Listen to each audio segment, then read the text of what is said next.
All right, three, two, one. Welcome into another episode of Everything is Logistics, a podcast for the thinkers in freight. I'm your host, Blythe Brumleve, and this podcast is proudly presented by SPI Logistics, the home for freight agents looking for a partner that can help you from everything from the technology stack to payments to back office support to a carrier database. All of that good stuff. If you are a freight agent looking for a new home, make sure you hit up SPI Logistics in order to really upgrade a lot of your game. And so for today's episode, I really wanted to get into the haziness around marketing stats. So what is a video view? What counts as a quality ROI on your social media posts?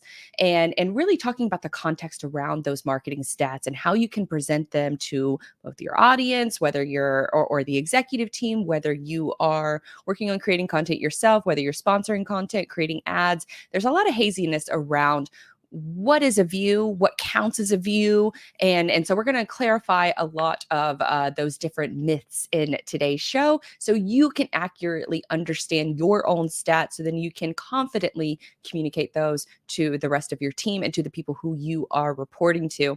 And then a little bit later on in today's episode, I'm going to get into what to do when your company is downsizing. As a marketer, we're typically used to having a role and then having marketing functionality thrown right on top of it. At least that was my experience working at a 3PL and a 4PL. And so for the majority of companies in the freight space, you are dealing with one-person marketing teams. And if you're lucky enough to have more people on that team, it's a tight market. I don't have to tell any of you that, but what to do if your company is not necessarily, I mean, I could talk about if a company is closing because I've been experienced that before. It's not fun, but what happens when other folks are laid off and now their job duties are now put onto your plate? That was the topic that we discussed on Freightways Now. So I want to make sure that I dive into it a little bit deeper on later in today's episode. But first, let's put some context around those marketing stats and debunking some video view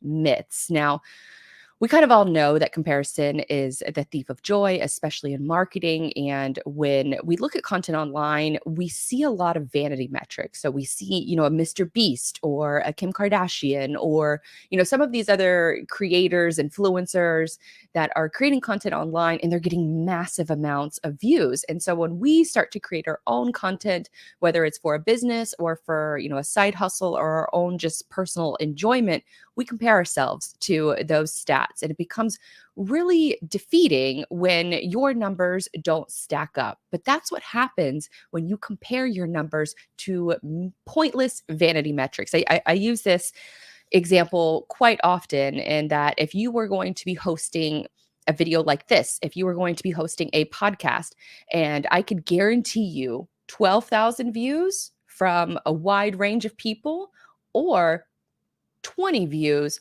from your target audience, I would be willing to bet that the majority of you would choose those 20 people from your target audience in order to create that content for. So that's sort of the first thing I want to sort of lay the foundation for this segment, is that we are going to be focusing on the data that matters. And this conversation really sort of came to light earlier this week when I posted about my own podcasting journey, how, early in the early days, I would say probably the first 8 months of this show, back when I started, it was still called the Digital Dispatch Podcast. We hadn't changed the name to Everything is Logistics.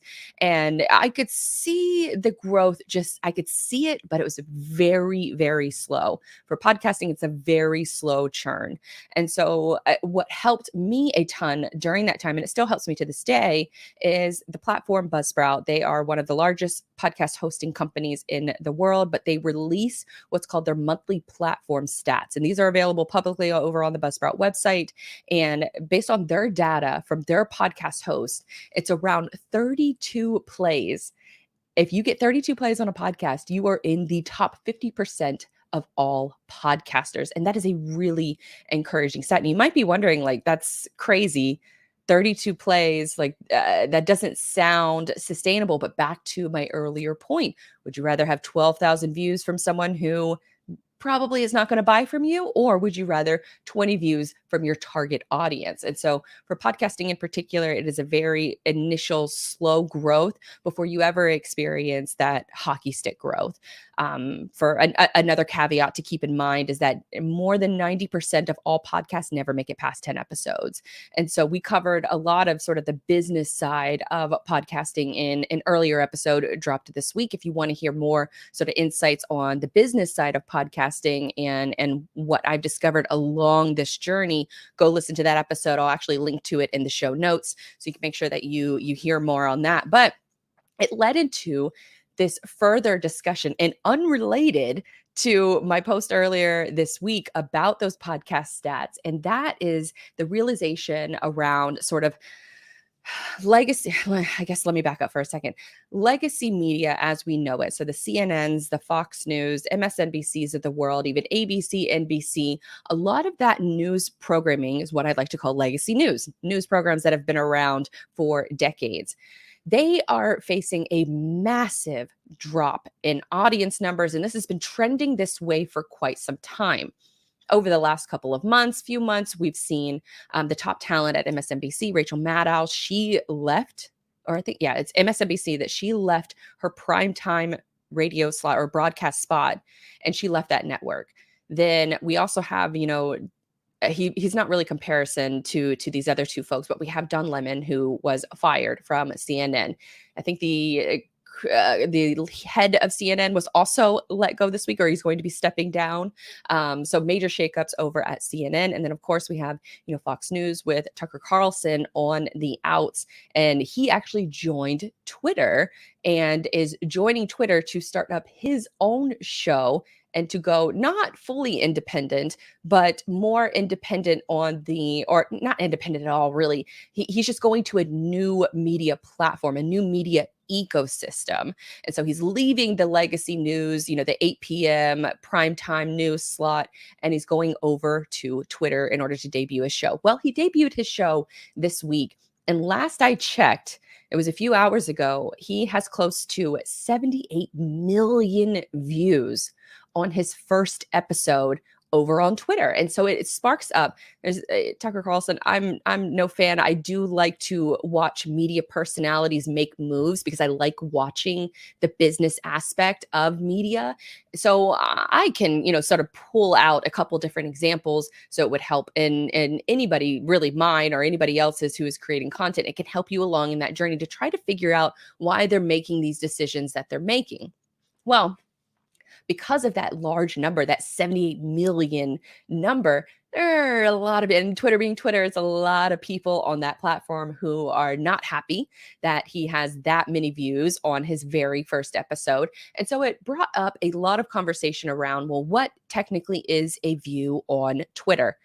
And did you know that a view to be counted on Twitter only takes 2 seconds, and you could just be scrolling through the feed, not intentionally watching it, not hitting play, not listening to the audio. The audio can be off, and that can still count as a view, which is remarkable if you think about it. So there was actually there were other stats too, or other insight that I wanted to bring up really quick, because we've never really heard from any CEOs or out of any of the social media platforms. We've never really heard how they calculate these things, how they calculate video views, time spent on page. Why don't we get stats, for video completions, things like that? We don't really get those on any platform, on YouTube, on Instagram, on Facebook. None of these platforms provide that. And the reasoning and the theories behind why they don't provide that is because they want their advertisers to see that $78 million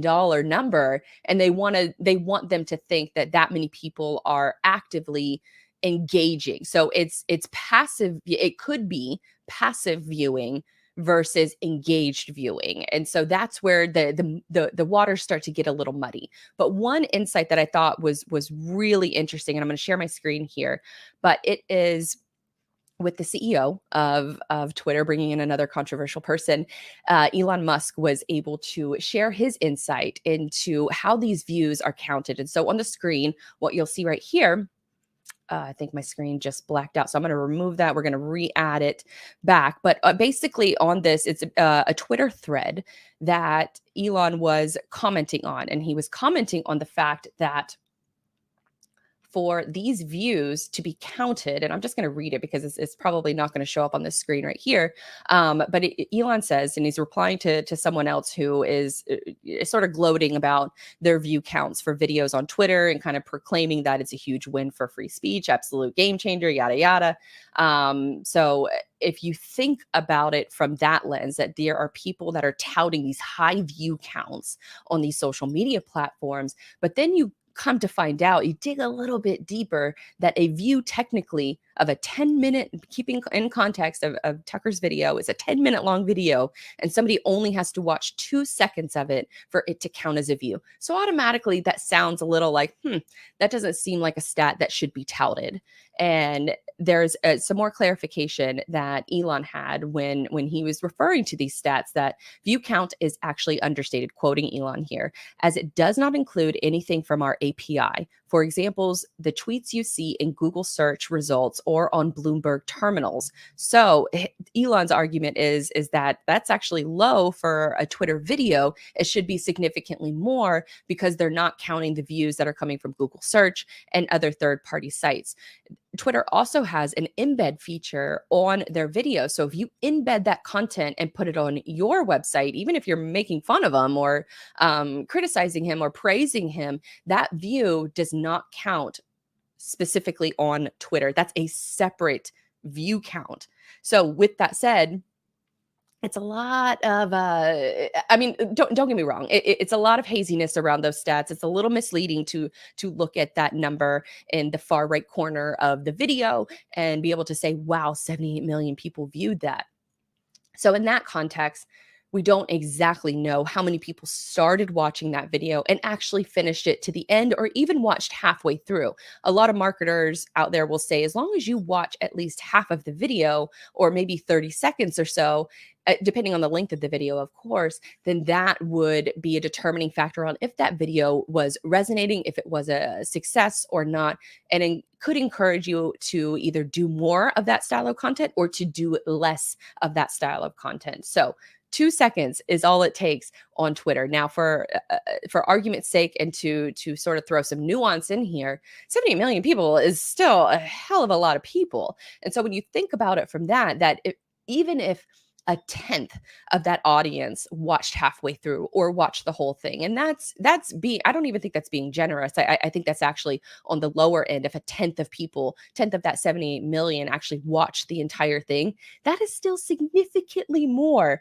people tuning in to watch that clip than the amount of people that are tuning in to watch some of these legacy media channels.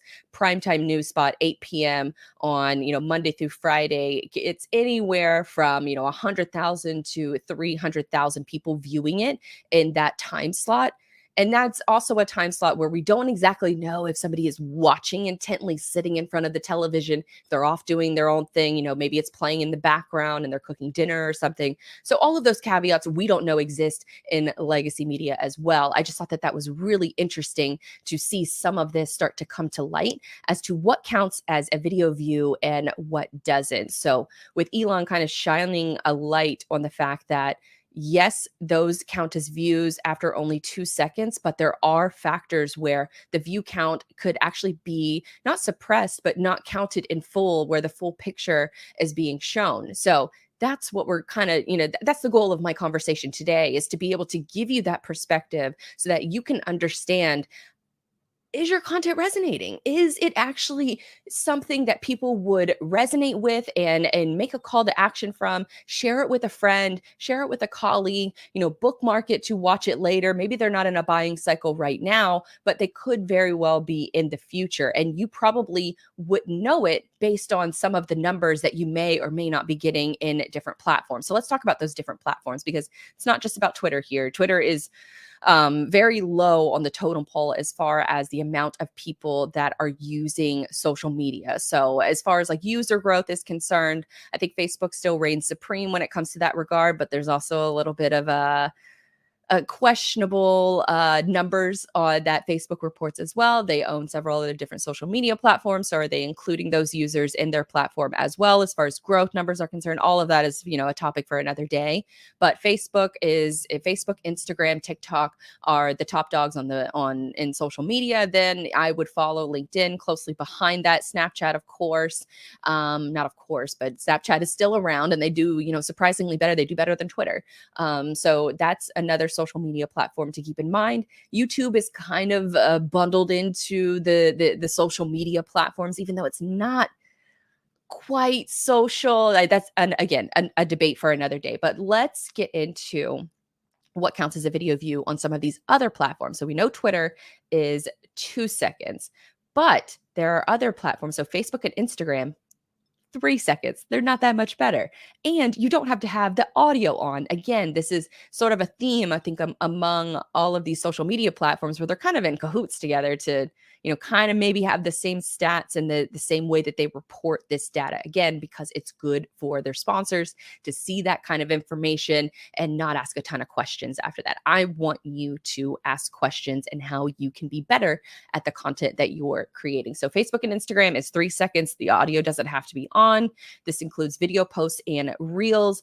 LinkedIn is the same 3 seconds, but a little bit of context, because a view means the content was viewed, which is also a definition on how these different platforms make their definition of what a video view is, where it doesn't necessarily, going back to Elon's tweet for a moment, he goes into saying that you can essentially just be scrolling the timeline and not click on the video, but see it in your timeline. And if you watched it for 2 seconds or more, by accident, whatever, it's going to count as a video view. So that's something to keep in mind. Now, LinkedIn, the way that they classify a video view, it means the content was viewed. For videos, the count happens only after 3 seconds, so we can't be sure if it was a meaningful view.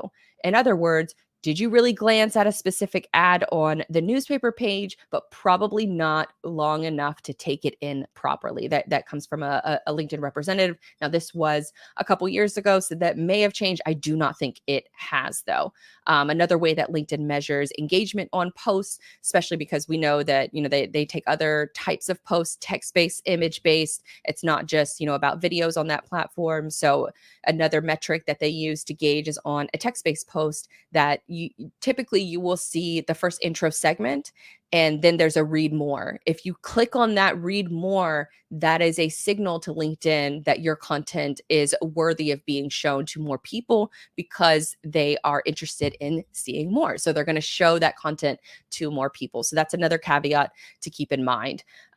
So we talked about podcast numbers, 32 plays on an episode. You are already in the top 50% of all podcasts, which is crazy. So all of this is to say that you need context when it comes to social media stats and the numbers that they quote unquote represent. So whether you are creating content yourself, if you're sponsoring content, if you're creating ads around it, you need to be realistic as to what this content is providing. And the goal of any content plan should be to have it be digested, to have it resonate with people. Are people listening to it? Are they watching it? Are they sharing it with other people? Are they coming to your website, and are they converting to become a lead?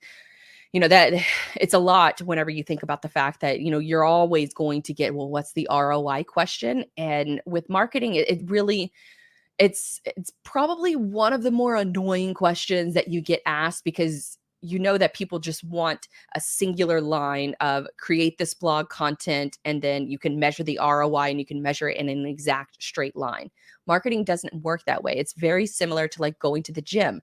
If you're trying to get in shape and you have a goal in mind, are you really going to be able to attribute that goal of losing 20 pounds to a specific bicep curl that you made 3 months ago? You're not going to be able to do that. It's impossible. That's what it's like for a marketer that is making content in any space, but especially in freight and logistics, because we are dealing with the fact that a lot of marketers are solo teams. They probably have another role, and then marketing was just dumped on top of them, or there are were part of a team, and now that team has been slimmed down because of the economy, because of the way that the market is going. So, but as a soloist, as a marketer, as a small team, it's your job to still understand what's driving revenue. It's your job to still make sure that you can make sense of why you created this piece of content and what you hope that end goal is going to be. And so understanding what really counts as a video view, what really counts as engaged video views on your content is really going to help you explain to others, explain to the executive team, explain to some of the leaders within your company, and even to yourself or to potential sponsors out there to better understand what's happening with the content that you're spending so much hard-earned time and money on creating. So as long as you have that perspective, then it helps to make sense of everything else that you're doing in your marketing. Now, with all that to say, what to do as a marketer whenever the company is closing or downsizing, not necessarily closing because you're not going to have any marketing if the company is closing. But if it's downsizing, then it's a situation where you have more responsibility on your plate. And so I was sent in this question. And this is a question that we covered pretty in depth on FreightWaves Now, if you were able to catch that. So I'm gonna not rehash, but I'm gonna go a little bit more in depth with a lot of that content that we talked about earlier. And so that question is, what are your go-to marketing strategies and which do you let fall by the wayside when time is of the essence and you can't do everything you want to do because your job description just got a lot longer because of layoffs and you're doing someone else's job now too? I can feel a lot of, I guess, personal stress and anxiety in that question. I think, I can speak for some of us when I say that, a lot of us have been in that exact situation, and it's not fun. It's not fun to see your coworkers get let go. It's not fun to be part of a company who is downsizing or closing altogether. I've been a part of both. It's not fun at all. It's life-changing. Especially when the company closes. It's a pivot in the road that you have to make a decision on. I guess fortunately, unfortunately, if you still have a job at this location, and if you're still wondering how to manage everything that you have that was your responsibility before, plus all of the new expectations that you have now, like there's probably a reason why the company is downsizing. So I think that that's an important question that you may want to know ahead of time. I don't know. That's going to be really difficult to kind of, you might want to tread lightly when asking those kinds of questions. But the reason I bring that up is because you want to stress to leadership that you're not going to be, it's going to be a come to Jesus moment that you have with the leadership team and with your coworkers, is that you realistically cannot handle everything yourself. Oh, yes, there's AI. Yes, there's freelancers. Yes, there's all of these new tools that have come into play that will help you with your job and will help you do it faster. But they are not miracle workers. They still require time. It's not a set it and forget it. Even if you are set up with automations, those automations still have to be managed. Those processes still have to be managed. So my advice is the first step based on this question, or what are your go-to marketing strategies and what do you let fall by the wayside? Audit everything. I would say audit everything, what you're doing, your main job responsibilities, the process it takes to get those job responsibilities done. I would create that list first. So audit everything first. The next step that I would do is I would meet with the CFO. I would meet with the CFO and finding out what's driving revenue.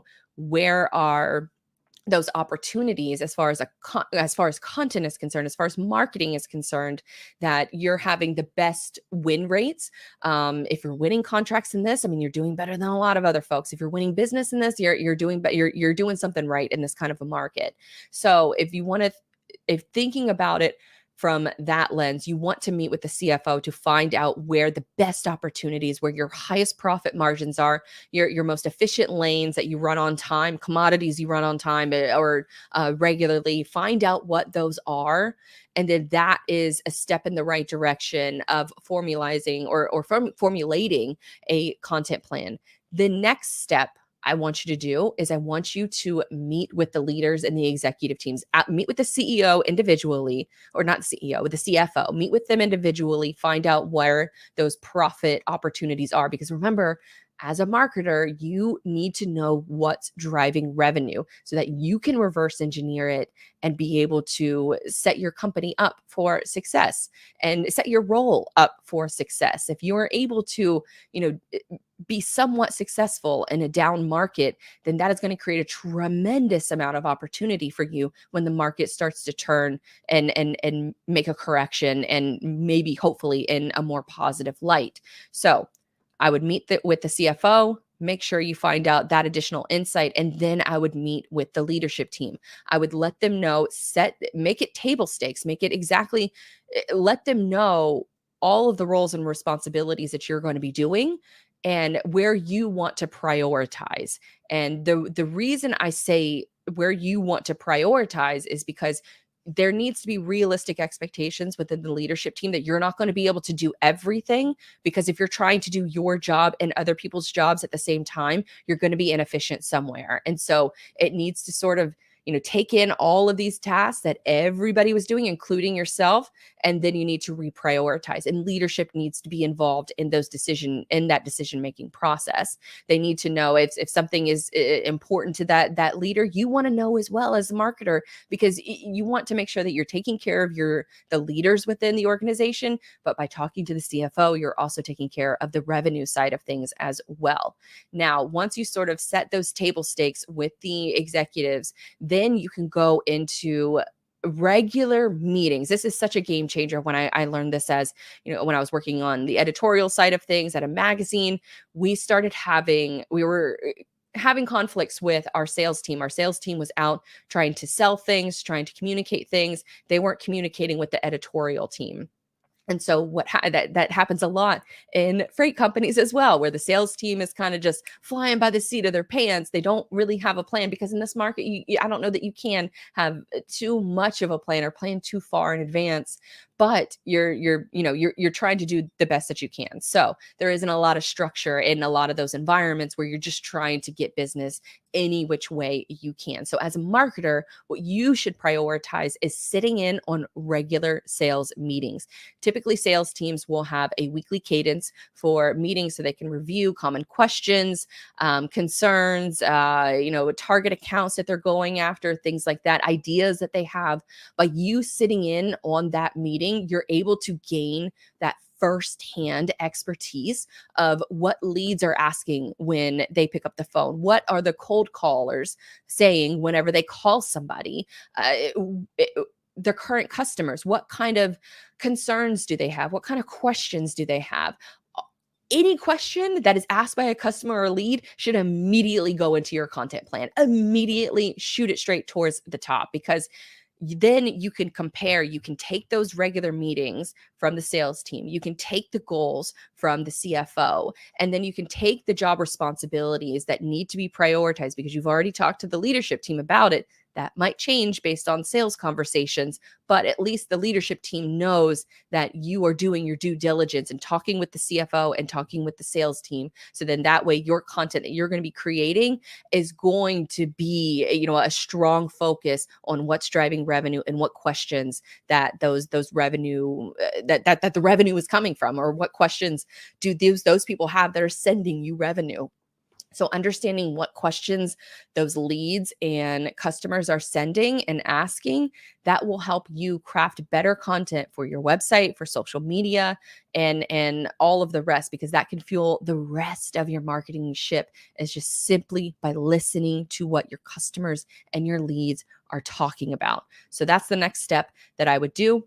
Then I would take all of them, all of these different meetings that you've had, and I would create sort of a Venn diagram, and I would have all of that information. And then I would go back through your responsibilities, the processes for each of those responsibilities. And then from there, then you can go back to the executive team and say, I've done XYZ research. Here's what I think we should do next in the next 6 months in order to generate leads, in order to generate greater brand awareness, and to get those leads to come to our website and then hopefully make a conversion. And then by that time, at least the leadership team knows that you're doing your due diligence. They know that insight, or that your plan is backed by insight from your own team. And so then that way they're more willing to give you a budget to maybe hire some affordable freelancers to purchase that new AI tool that could be of really good use. One site I did want to bring up, if my screen won't crash again like it did before, is I want to bring up this site called Future Tools. Future Tools. So once you've got all your processes sort of figured out, this website Future Tools, and I guess it's just not going to let me show it to you guys today. But it's futuretools.io. StreamYard is not playing nicely with me right now, but futuretools.io. They have a database of all of the AI tools, free and paid, that have been pretty much invented in the last, sort of 8 months or so, since all of this, sort of ChatGPT has really taken over and really gone into the mainstream. But they have different ways that you can sort through all of the different tools. I mean, there are thousands and thousands of tools on this website. It really is quite impressive to see that it's moved so quickly in this direction. So futuretools.io can then help you in that regard to try to find the way I like to think about processes, especially in marketing, is that you want to write down every single step that you take. So whether it's storing ideas, writing ideas, video ideas, the editing process, the distribution process, because if you're creating content, the distribution plan, where you're sending that content, the social media channels, email, advertising, you want to have that in mind first. Because if you have the idea of where that content is going to end up, then it will help you in the creation process to reverse engineer what content is going to work best. Because if you spent any time in social media, you know that the same content that works on LinkedIn is not the same content that works on Instagram. It's not the same content that works on Twitter. Pick 2 social media platforms max and focus on those 2, because your time is going to be very, very limited.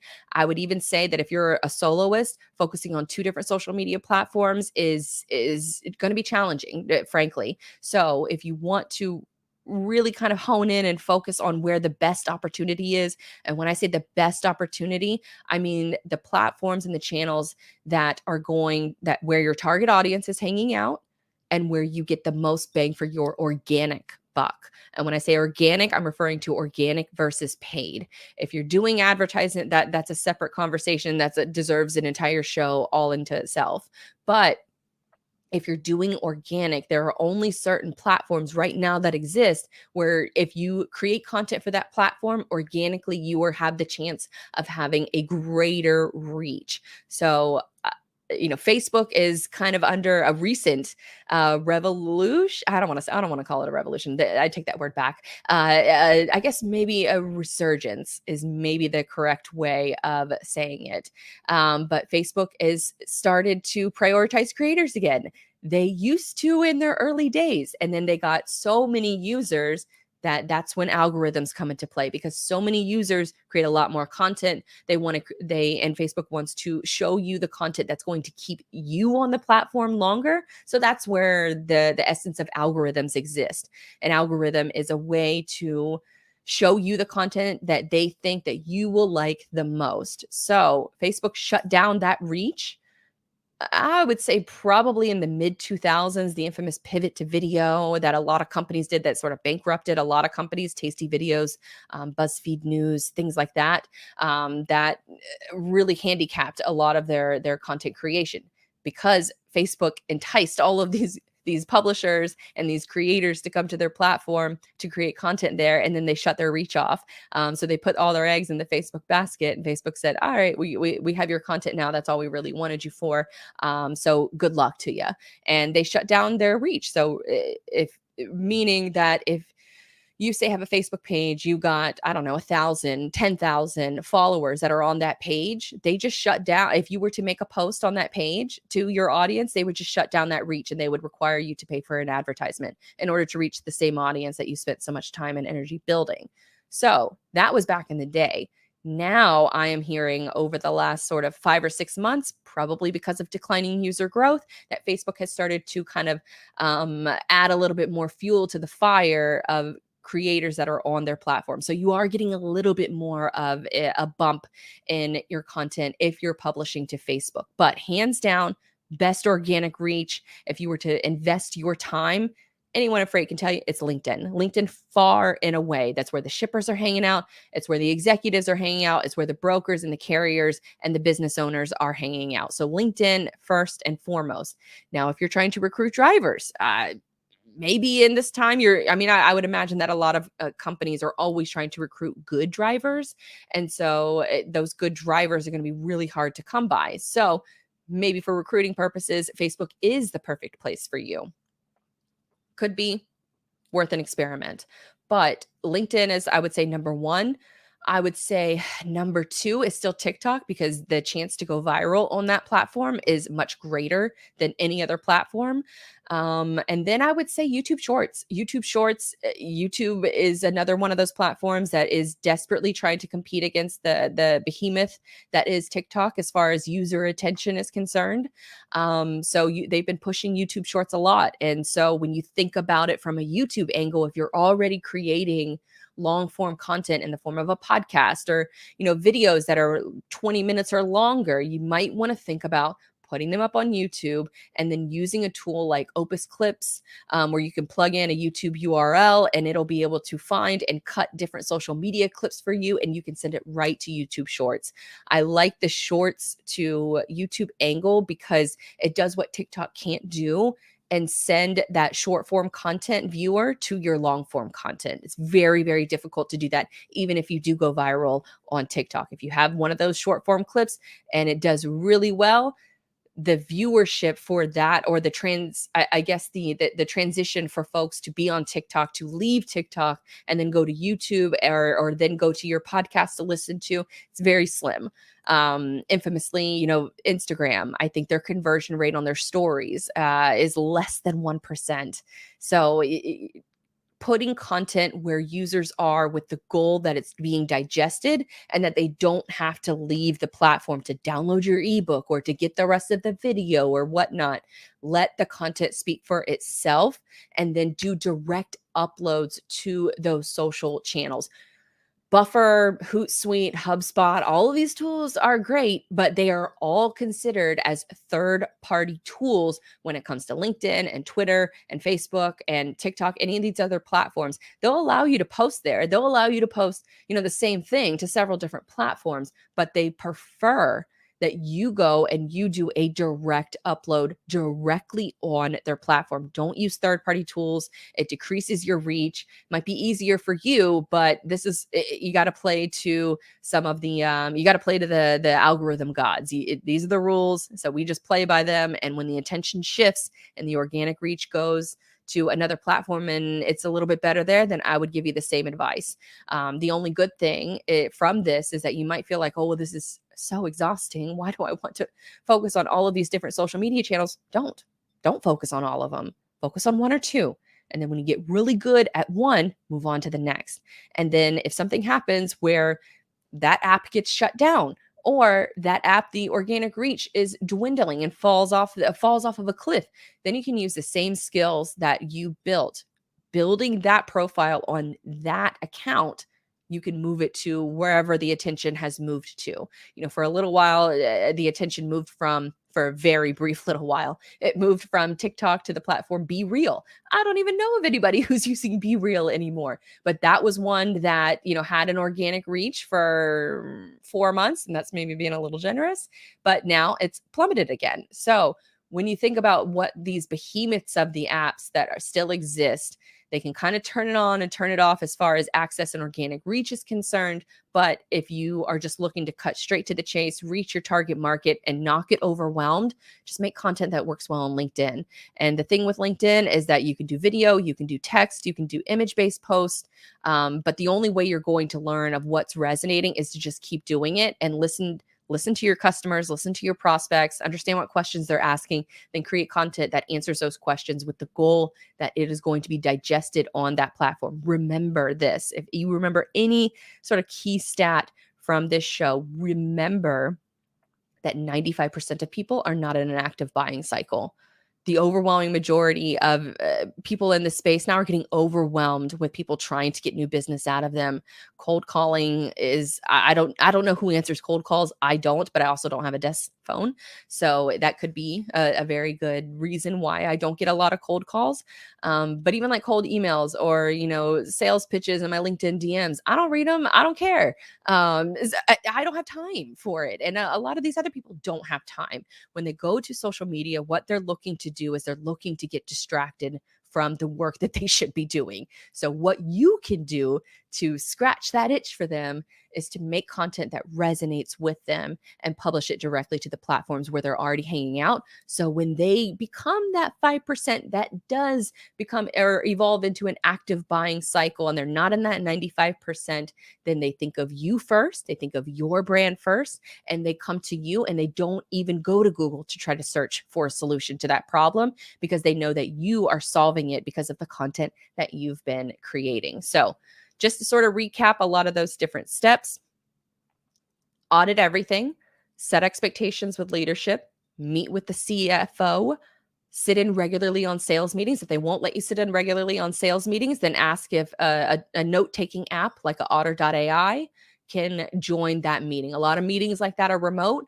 So having like an Otter.ai join that meeting, take notes for you, and then send you and everybody else a recap is going to be a godsend. I promise. If you haven't used Otter.ai, doesn't sponsor me, but I'm open to sponsorship if they're listening because it has saved my life. I use it on episode transcriptions. I use it to find key moments within the shows or within meetings, and then it makes things so much easier. And all the transcripts are searchable. And another bonus, I swear they should be paying me for this, but another bonus is when you set the name correctly. So like my name in particular, Blythe Brumley, you can probably imagine how many times it's been misspelled or pronunciated.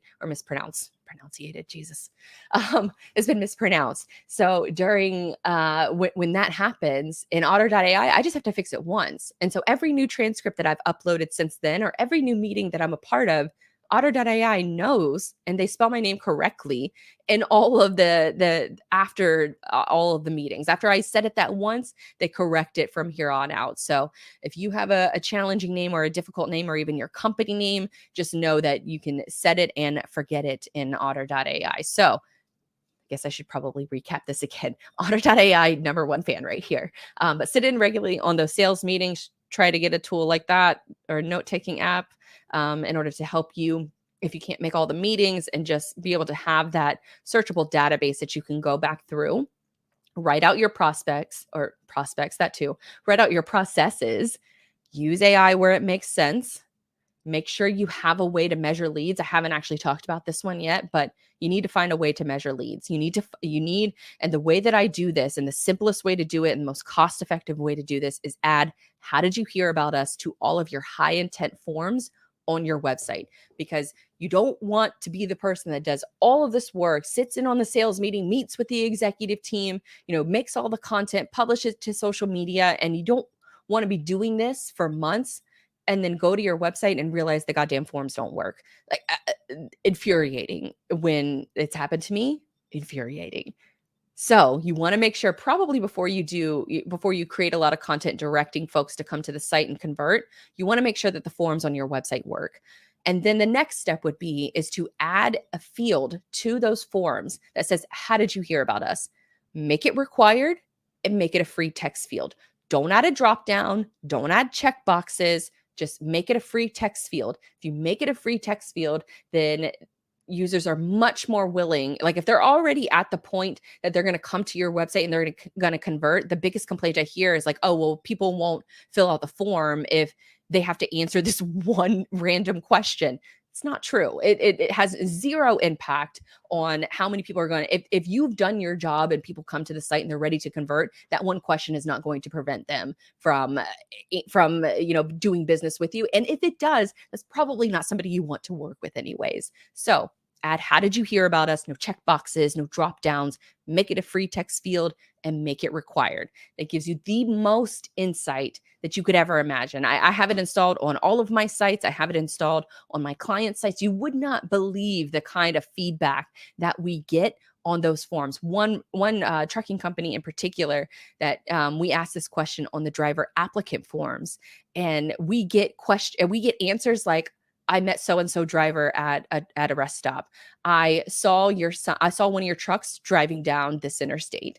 We're getting those kinds of answers, and you would never have known. I mean, this company probably spends a ton of money on Craigslist ads, on job board ads, and come to find out that one of their more successful recruiting is done at the truck stop. So, as a marketer, you're not going to get a lot of this insight right off the bat, but adding that field to your forms will help you start to collect that database so that in the future, hopefully, on the upturn of this market, and not another downturn, knock on wood, hopefully you'll be able to make better buying decisions on where to spend advertising dollars. Maybe you don't need to spend any money on Craigslist ads anymore because other recruiting efforts are doing a little bit better. And then maybe you can have room to experiment and those other methods that are doing a little bit better. So that's a very, very important thing to keep in mind, is that before you create all of these different marketing campaigns or content campaigns, before you do anything, make sure that you have some way to measure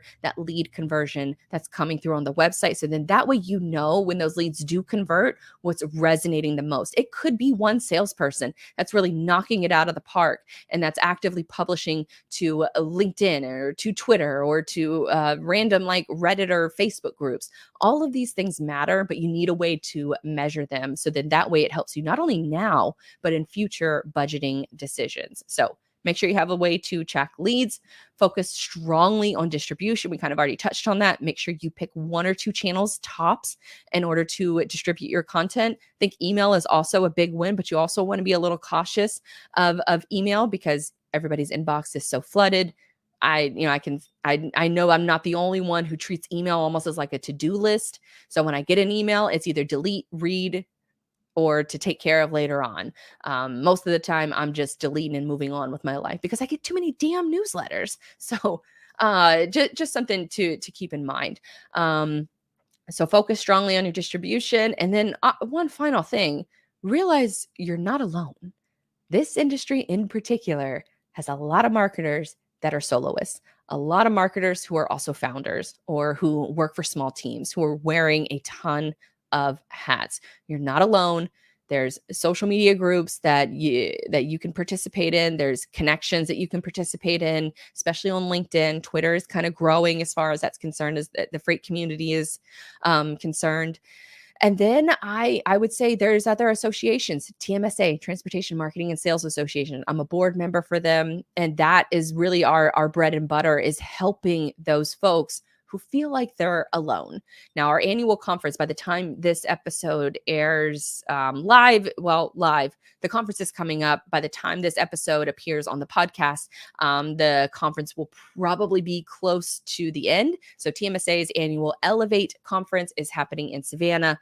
It's just a few days away. So if you are listening to this episode live, there's still time to get tickets. It's a beautiful city of Savannah, but they create this community of other marketers, practitioners within this space. And I went to my first event last year and it was such a breath of fresh air that you're able to connect with other people who are going through exactly what you're going through.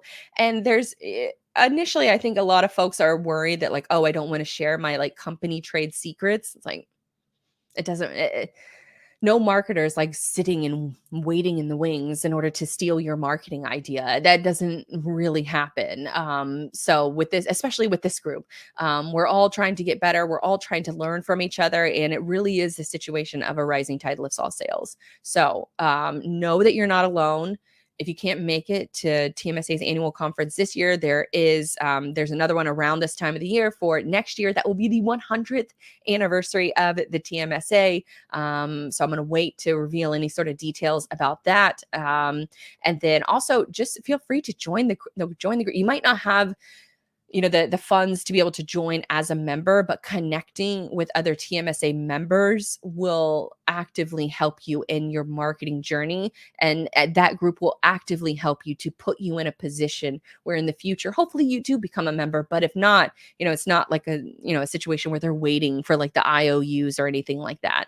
So TMSA, followed Jennifer Carpus Romaine over on LinkedIn. She's doing incredible things. She's the executive director. She's been on staff for about a year and a half now, and she has literally pulled this organization into the modern 21st century. So join community so you don't have to feel so alone, so you can bounce ideas off of other people. And then it really does help to not feel so alone, especially when you have a lot of responsibilities and it's probably very overwhelming and stressful, and we've all been there and it's not fun. So let's, help each other out a little bit, I think is always, a good resource to take. Now, kind of rounding out today's show, let me take a sip of water because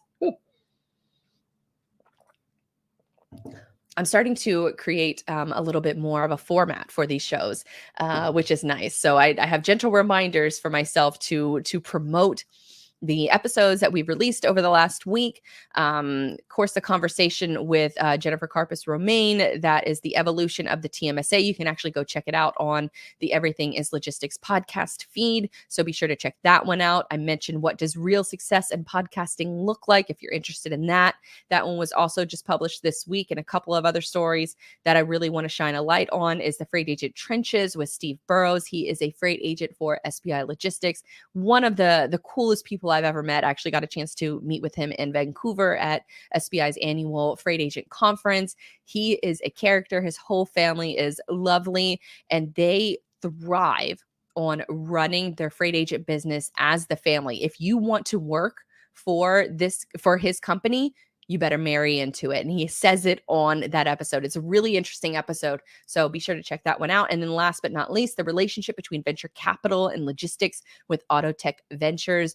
Barak Sendak, he is the person I interviewed for that episode. I originally met him out at Manifest, the Future of Logistics conference in Vegas. And he was so smart, like just brilliant. He actually has a calendar link right on his LinkedIn profile, that if you have any kind of idea in the freight space, any kind of, ground transportation, he says, book a meeting with him because he wants to hear from you. He wants to know about your idea and possibly invest. So for all the aspiring entrepreneurs out there, listen to that episode, kind of get a greater understanding of what venture capital looks like and getting those venture capital relationships in transportation. So if you have those ideas, he's willing to listen. You can go to his LinkedIn profile and you can book a meeting with him and sort of talk it through and talk it out with him.